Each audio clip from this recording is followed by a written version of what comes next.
Welcome to Hello Therapy, a podcast to help you take charge of your mental health through evidence-based psychological tips and tools straight from the therapy room so that you can live life better.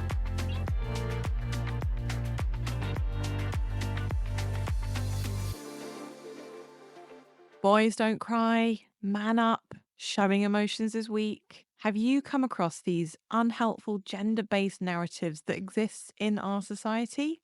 Well, today I'm talking about men's mental health, a topic that I haven't discussed on the podcast yet.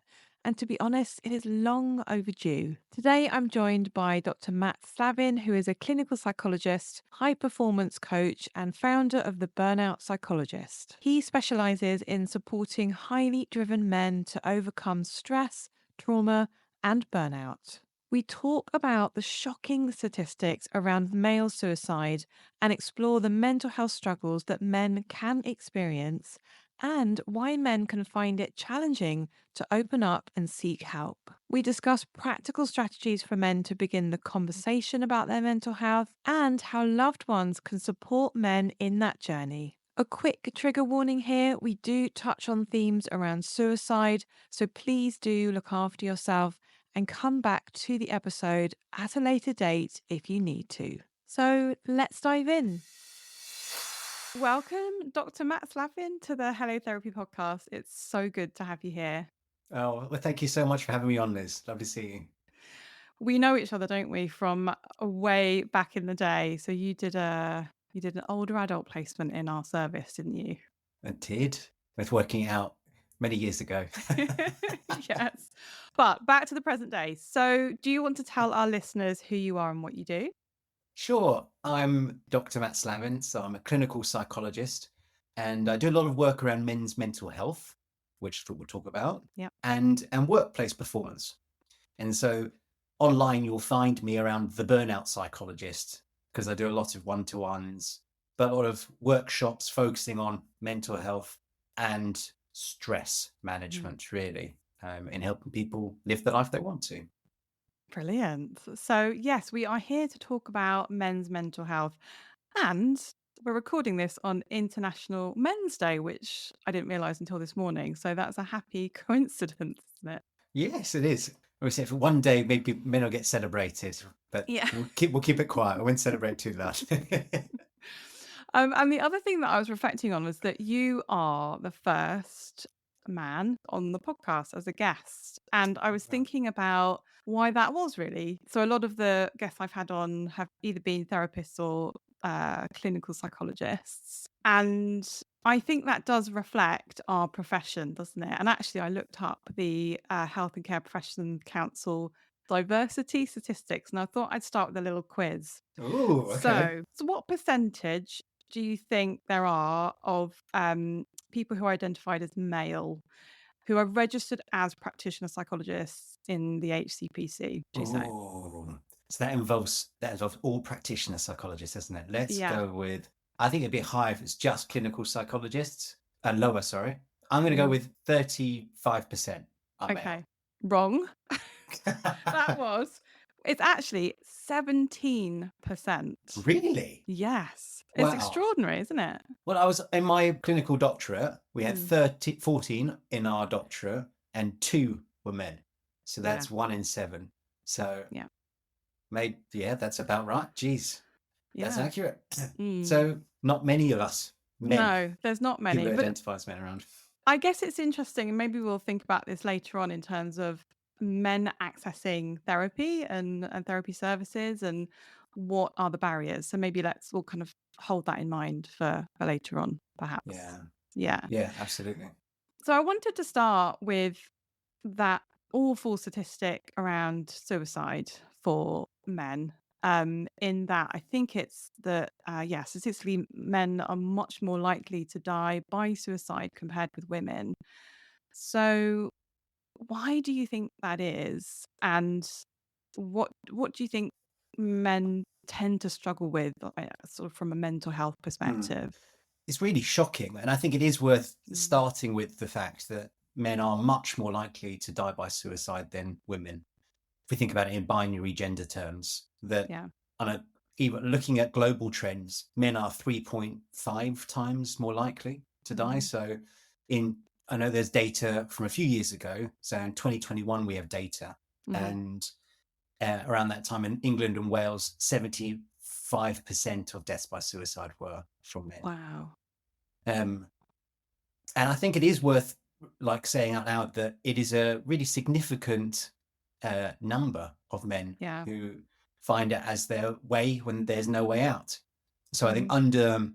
for men under the age of 50, suicide is the leading cause of death, Right. which Wow. is staggering to think. Yeah. Why? What we know is that men don't open up as much Mm. as women do, that men don't access as much of therapy. We'll talk about that in a bit. Yeah. But I think I think there's still a huge trend in men not sharing the problems they have. And when there doesn't feel like you have a way out by Mm. talking or by having the skills to know how to manage overwhelming feelings, because you have to learn that Yeah. somehow, probably by opening up at some point. Mhm. Um, the only option feels like escape. For many, escape is a route through avoidance, like denying your feelings, or avoidance through drugs and alcohol, Mhm. escaping the feeling you're in. Or ultimately, it's terribly sad that people feel like the only escape is to end their life. Yeah.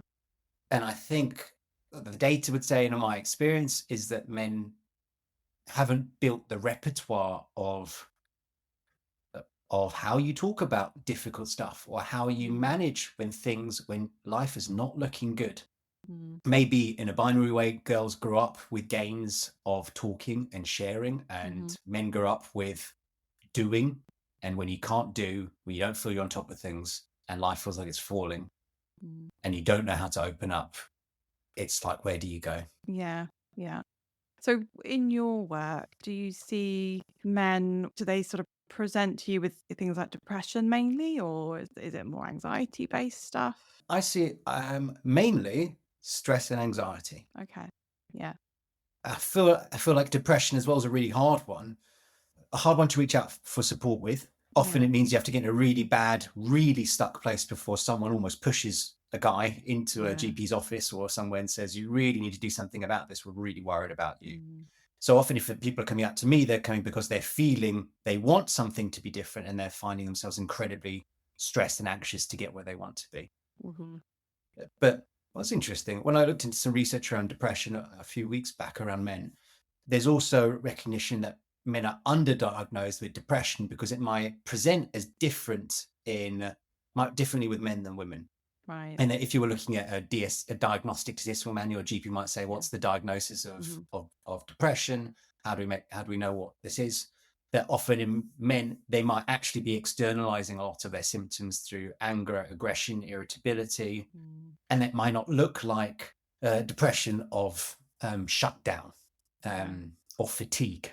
It might Mhm. look like a lot of energy and anger, but it's again might be characterized by a loss of hope, and that might not mean that someone's actually going to go and seek out Yeah. support. Instead, they're going to say, "You're having a difficult time. You're being a difficult person. Mm. We're not liking you at the moment. Thanks very much." As friends and Mm. family feel they Mhm. retreat. But I work with a few people. I've got a few clients on my caseload at the moment who are really dealing with a lot of depression. Mm. Yeah. I tend to see it's almost like stress in men is much more acceptable to talk about, or to go and see a therapist, or to go and see a psychologist. And I don't know if you find this, the some of the men that I've seen over the years will start with all of the stress and work and home life and all of those sorts of things. But then actually you realize that this person is actually quite depressed.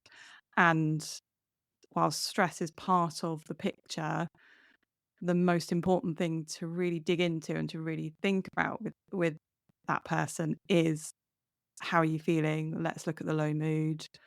What kind, are you having any suicidal thoughts or ideation? Have you found that men will come in with something else, and stress is much more acceptable from that point of view? Yeah. Yeah. I found the exact same thing. Mm. Um, And it's part of the reason why I brand myself as the burnout psychologist. Yeah. Yeah. um, but my experience before I kind of had that title and did my private practice, and looking at the research, all says that men don't access psychological therapy in the same way Mm, and that women might, because of all the stigma, all the way it's worded. There's a lot around language.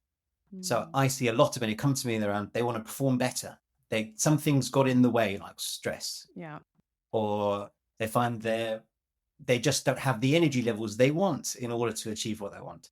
Mm, And I deliberately use that title around stress and burnout is where you'll find me on the internet. mm, And then I feel like when men work with me, we get to the deeper place that's the long-term yeah. support they need to overcome what they're going through. And I would say depression, hopelessness shows up. Mm, Um, the other thing that shows up more often than not is trauma and childhood trauma. yeah. And that's really where a lot of my work gets to, Mm, is using EMDR or other trauma-based yeah. techniques, because a lot of very high achieving men have lots of unresolved things from their past that Mm, still show up and yeah. are causing a lot of the difficulty. Yeah. And another statistic that I found, I think the Priory Group did a survey of a few thousand men, and that showed that 40% of men had never spoken to anyone about their mental health, which Wow. I found it's just extraordinary. Whilst, okay, we could say like 60% have talked about their mental health, but still, that's a large proportion of that particular sample, of that particular group that they questioned. And many of that 40% said it was because they'd be too embarrassed. Mm. So I'm interested in your thoughts on why is there so much shame and embarrassment in men talking about their mental health, do you think? Wow. Well, 40%. Okay. Well, shame and embarrassment. I think the messages are still around men having to tough it out. That Yeah. that somehow talking about feelings is a sign of weakness. Um, Maybe messages around self-reliance, which stops you reaching Mm, out. That a strong man, a capable man, can do things by himself. Thanks very much. mm, Or that they would be ridiculed by opening up, yeah. because a lot of jokes and playful banter, whatever it might be, gets pulled around that, Yeah. if you show some vulnerability, we'll pull on that. It's a guy's way of having fun, Yeah. but there may be a more serious concern that actually if something they needed to share, that would be really ridiculed. Mm, And I see the embarrassment come up a lot in my work. yeah. Um, One thing I often talk through with men is that, um, the fear of being embarrassed is a primal fear. So Mm, I use a lot of evolutionary psychology in my work. So mhm, way back in the day, when we think about ourselves as kind of cavemen and women, um, really what we needed to do was survive, and so we needed to spot dangers. That's why I talk through. We have a great negativity bias. We're very good at spotting the bad things mhm, and the dangerous things. But over time, we've built language in our head. We can talk to ourselves. We've learned to be. We've learned to avoid and not want, uh, negative. I'm doing inverted commas here. yeah. Negative thoughts and negative feelings because they feel bad. So bad things we try and avoid. So we want to get away from threats and dangers in the external world, often in the internal world. Mhm, So along with bears and saber-tooth tigers and storms, the biggest thing that might have killed us back in the day was social mhm, exclusion from our tribe. If you think about like caveman days and you needed to be in a group, if you got ostracized from your group, cast out, you weren't yeah. likely to survive. And so one of the big primal fears we all have, men and women, is being embarrassed, Mm, being humiliated, um, not being wanted. yeah. And I think a lot of men fear that they will be cast out, fear that they will be judged. And so better to keep it inside, even if it's intolerable. Better Mm, that than being seen and cast yeah. out from the tribe. Yeah. Makes total sense, doesn't it? But I think what adds into that is that sort of this idea of like toxic masculinity or the sort of traditional masculine norms that we have, particularly in Western society. How do you think that contributes to this picture? It shows up in men thinking about suppressing emotions is the Yeah. right way forward. That Mm. I think I think stoicism can be incredibly helpful, but stoicism to an extreme of not feeling, which isn't quite Mm. stoicism, can be very, very unhelpful. So I think there's an encouragement with toxic masculinity about success and performance and assertiveness and dominance.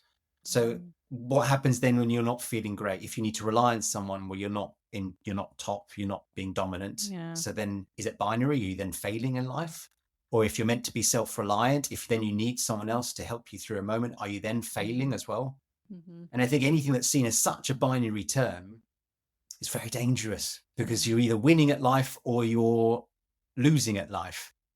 And if the losing at life is also the point where you're needing help, but I can't do that, it's a very quick, vicious cycle Yeah. to more avoidance, more isolation, more unhappy Mm. feelings, more avoidance, more isolation, more unhappy feelings.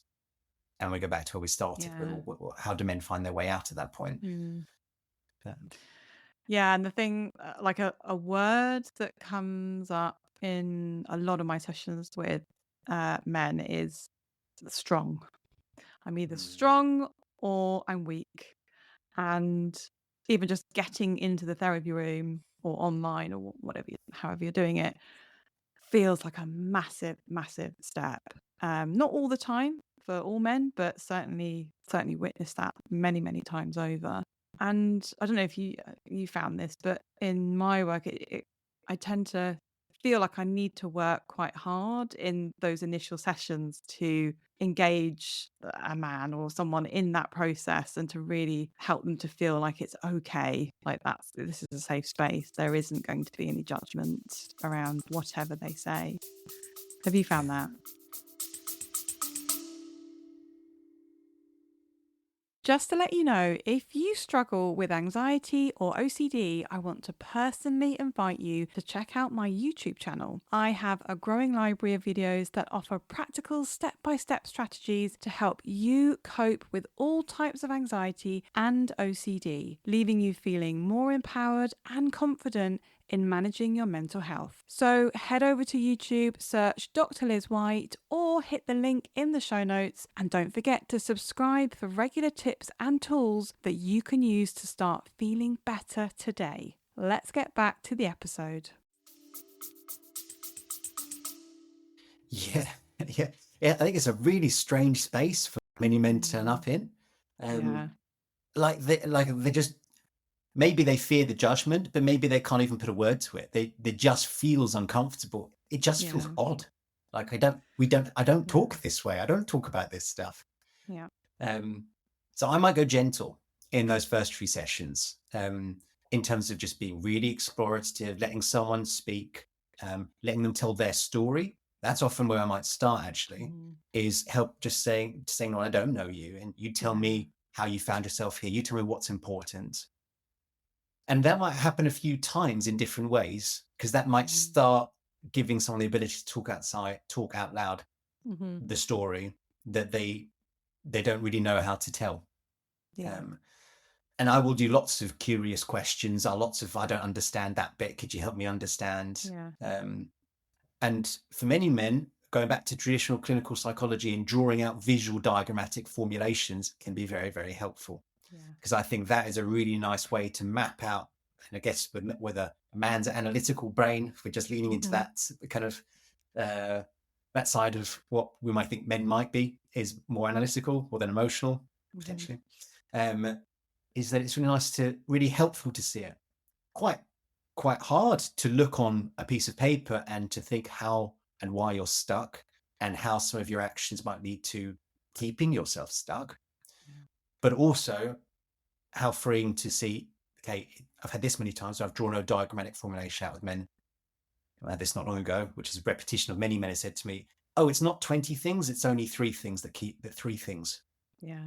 Oh, okay. And I always deliberately, the very first time we might see a formulation is they've got exits on all of them. So we've got, Mm-hmm. right, if it's around thought management, here's an exit. It's around dealing with the emotional intensity. Here's a way out. If it's about hopelessness, or we need a meaning and purpose, Yeah. exit. Seeing it Mm. is very, very important, I think, Mhm. for maybe men where this is not a usual language. So we Yeah. maybe need to see it a bit more. And going back to your point about, I guess, how, traditional gender roles and how we're conditioned, sitting around talking about your feelings isn't something that all men are conditioned to do.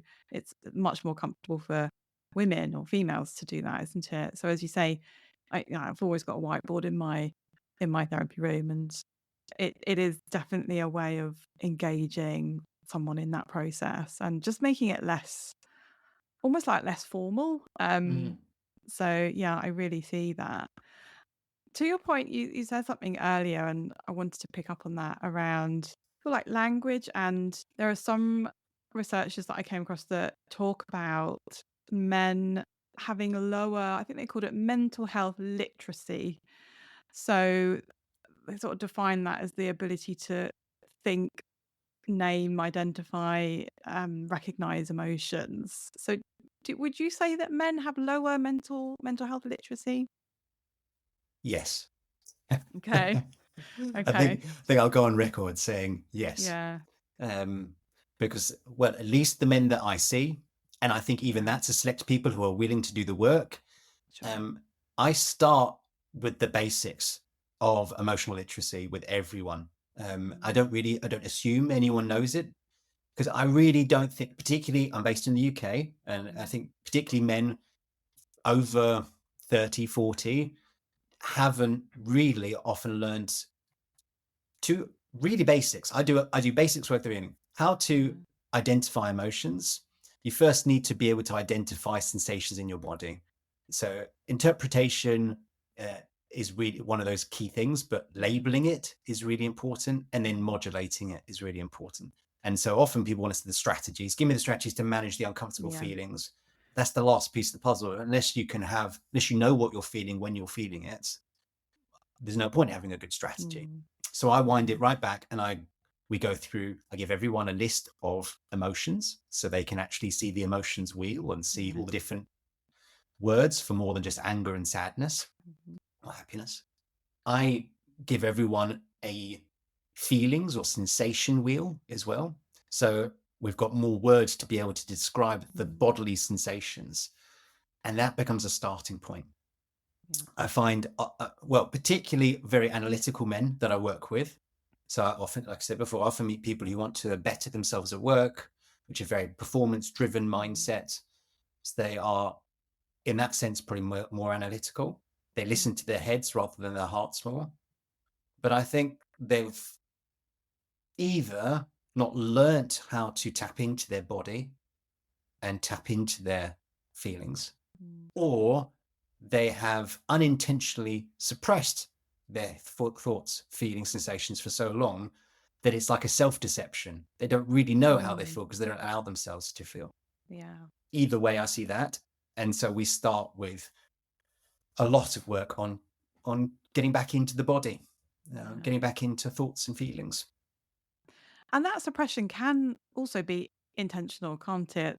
I've worked with a lot of people who have said to me, "Yeah, I'm feeling this, but I don't have time to feel it, or I know that I'm actively pushing it away, and I've done that for decades, or I've done that for years. I cannot allow it." Yes. And then they end up in my room, and that's why the whole therapy process can feel so threatening, because it feels that whole "I'm going to be opening a can of worms" idea. And sometimes you are, but it's about understanding how you got there, and as you say, the kind of upskilling and really thinking about emotions and how emotions are there for a reason, and understanding them and looking at them, observing them, are going to be much more helpful than just pushing them down for the rest of your life. And lots of like psychoeducation could be helpful about helping people realize if you what you deny you amplify, and if you Mm, suppress your feelings they will come out. yeah. um, and I'm really open about this. If you look at my social media, the very first post you can see is kind of my story, Mm, which is I learned somehow that the message was around suppressing my feelings, and the emotional intensity I felt, I would get out using exercise. That's how I Mm. would get out the bad feelings. And then there was a time where I was scared of looking at my inner world. Yeah. So in my teenage years, I remember actually being scared of looking inside, thinking it was Mm. scary, maybe insipid, maybe, dark. Yeah. And I don't want to go to the darkness. And so I talk through my journey on social media, and I get it. Like when I work with anyone, but if we're talking about men today, we need to talk about how scary it might be to go to the darkness. Yeah. But my clinical experience and all the research says if you go to the darkness, you find the light. Yeah. Like the dark stuff can't survive when you shine a light on it. Mm.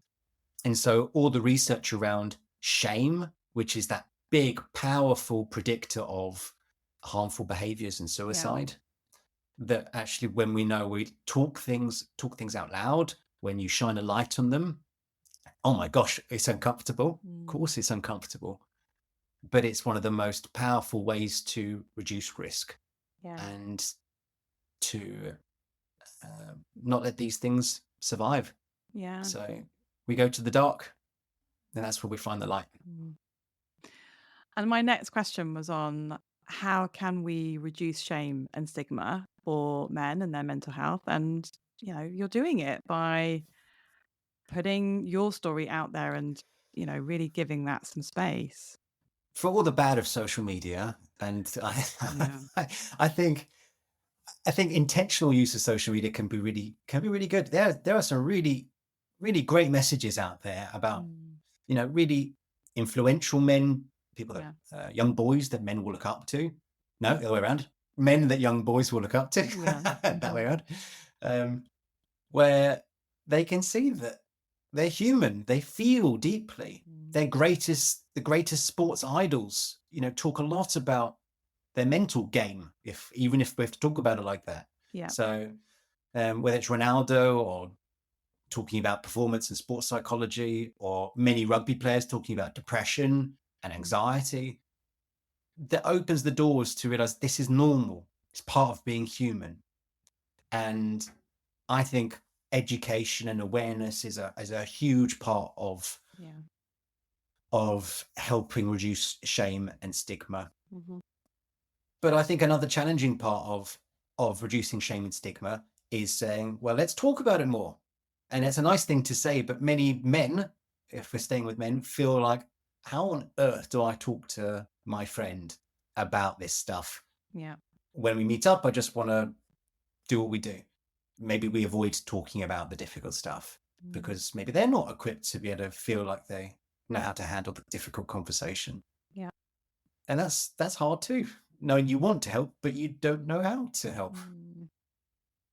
It's a real challenge, isn't it? Because, yeah, I've definitely had conversations where I've been exploring, what is someone's friendship group like?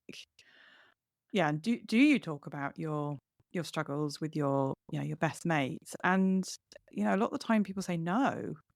We just don't have those conversations when we're in the pub or whatever, or play football. So I think that there isn't the spaces for people for men to talk about their feelings, is there? It can be harder. Um, Yeah. I think that's not good to acknowledge. It is harder. I think it's less likely that your male friend is going to say, "Oh, I've just noticed you're having a really tough time. You don't really seem your usual self. Just Mm. want you to know I'm here." And you don't have to say anything, but if you ever do, you just pick up the phone and give a chat. Yeah. Be a lovely thing to be able to say, but I don't think that happens all the time. Mm. What's had a really good impact on reducing mental health, the stigma of mental health and suicide rates are men's groups, or Mm. men coming together. Yeah.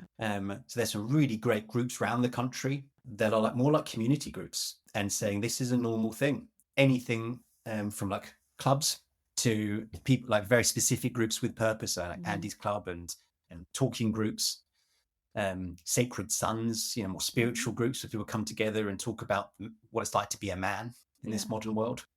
And I run groups that are just male retreats, Mm. because when I've done that in the past, guys have talked afterwards that they've had a little community they've kept in touch with after and said how great it is to feel like they're men who Mm. are there to support each other, who given the analogy is that I've had quite a few men say to me in different ways is that when they put their poker chips onto the table, other people put theirs into, Yeah. or vice versa. When you see someone else put their vulnerability on the table, when they've said a bit of their Mm. story, and you go, yeah, do you know what? All right, Yeah. you're in, I'm in. Mhm. And that, of course, is a So leveling. powerful. It's Yeah. so powerful. And it's a leveling of power where you feel like, oh, we both, it's like, I'm exposed, you're exposed, you're exposed, I'm exposed. All right, Mm. let's look after this together. If one person feels exposed, it's a really uncomfortable place to be. Yeah. So, what would you say then to any male listeners out there who may be struggling at the moment? Maybe they're in a really dark place, not sure how to get out of it. What would you say to them? I'd say you don't need to feel this way. Mm. Lots of men feel as though this is it, this is how I feel, this is how I'm always going to feel. And I'm always surprised how strongly that belief is held. And my work wouldn't exist, your work wouldn't exist if we knew that wasn't the case, that with help and guidance and some support, life can feel dramatically different and more in line with what you want through some help. So I'd say reach out, Yeah. reach out to anyone. If you feel like it's a friend, a trusted person, the person in your life that feels that would be a good enough person to just help out and say the right things. But if you feel like you could reach out to a professional, then know that a good psychologist that you connect with can make all the difference in making you manage and deal with things that you can't do by yourself. Yeah. And I'll say that's not a sign of weakness. For me, the biggest sign of bravery and courage is doing something you're scared of and doing it anyway. And so looking at your feelings and saying, I want things to be different, even though it's going to be uncomfortable to do it. The men I work with, powerful professional people, they're some of the bravest men on this planet because they deal Mm. with the hard stuff and they don't avoid it Yeah. and just let it go by. Absolutely. So, how does someone access support? So, a man who, doesn't know about mental health or doesn't know about therapy, how would they get the help, get professional help? Where would you say to go? So you might want a few options then. You might feel Mm. like you're having a really tough time. You're actually feeling pretty hopeless and worried about where you are right now. Go speak to your GP and start there. If you feel like you've got nowhere to turn, speak to them and they should be able to help you out thinking of where you might go next. But you might feel like as well, you might want a community. So if you reach out to different groups, there are many groups around the country. You could have a look at men's mental health groups, type it into Mhm. Google, see what's around you. Or you might want to think about actually having something just for you, which may be quicker than the NHS can provide. You want to see someone soon, which I'd say you can look for a private therapist, a private counselor, or private psychologist. There's a couple of really good databases, like Psychology Today is a really good one to look at because everyone on there has to be accredited in some way. So you can look on there, look for the condition, the issues you're struggling with. Look for if you want online or in person near me, and you get to choose as the reader. You get to choose who you like the look of. And I'd always say to people, it's worth having an intro call with someone. So most clinicians, most psychologists Mhm. will be happy to have a 15-minute chat to see if you're a good match. Yeah. And I'd say do that because you want to feel like you are on the same page with someone you Mm. like like where you connect. But more than anything, do something Yeah. rather than feel like you're completely stuck. Mm. I think the other thing that I'd add there, because I work in the City of London, so a lot of clients that I see come through employee assistance programs and Yep. their employer's insurance. So that's another way if you are employed to ring your employee assistance program there. They can be very helpful in just sort of signposting you to where you need to go next. Yeah. Yeah. Lots of professions have even in if you don't want to do it through your office, quite a lot of professions have like bodies who can provide some Mm. extra support. I do a lot of work with GPs. And so their GPs, there's, you have support where you can get actually help for your own mental health and stress. Mhm.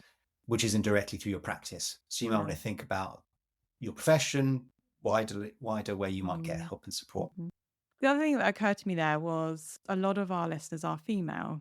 So maybe someone who is thinking, oh, I have this man in my life, that my uncle, my partner, my brother, whoever it is, and I feel like they're struggling. What advice would you give to someone who's noticing, the man in my life is struggling? How do you start to open up a conversation? That's a really important question. That's a good one. I'd say for that conversation, go and do something together rather than feel like you're sitting across the table. Yeah. Um, so I'd say I characterize anything as a side along activity as the Okay. best way to get a guy to open up. So go for a walk where you don't have to look at each other in the eye. Do a project you're working on. Go for a drive. Anything where there's less eye contact, there's less emotional intensity. More Mhm. likely that person might open up. Even better if it's physical, like going for a walk, Okay. something like that. And just be honest. I don't think you have to be too scripted.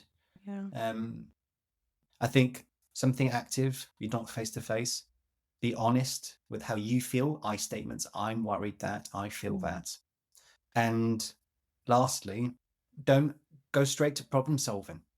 So I think as all humans, we want to fix things in others Yeah. because we are uncomfortable with where we're worried it might go. But we know that in the way that all of our brains work, we cannot use our analytical brain until our emotional brain is soothed. So if you really want to help someone, just spend time just saying, look, I don't know if there's anything I can say. I don't even know what the problem is as such. I just notice that you're quite stuck and I just want to say, I'm here. Yeah. Or even just say, look, I just don't know what to say, but I'm here. Giving space, not fixing the problem. That's the greatest Yeah. way. It's hard to wait, but that Mm. allows the conversation to develop enough to then get to a place where someone might start problem solving with you. Okay, so how can I help you in any way? What do Mm. you think the next step might be? Should we go for another walk next week? And I think where my mind was going to there was all the things that you've talked about. So, having a sense of community, talking stuff out with people. It's about not feeling alone, isn't it? Because if you can feel like you're not the only one that feels like this or has ever felt like that, that is so powerful. And I think for men, that feeling of feeling alone can be massive, can't it? Mm. Yeah, I think that is the crux of it, is the Yeah. lonely feelings. Being alone isn't the worst thing in the world. Feeling alone can be terrible. Yeah. So being alone and feeling disconnected.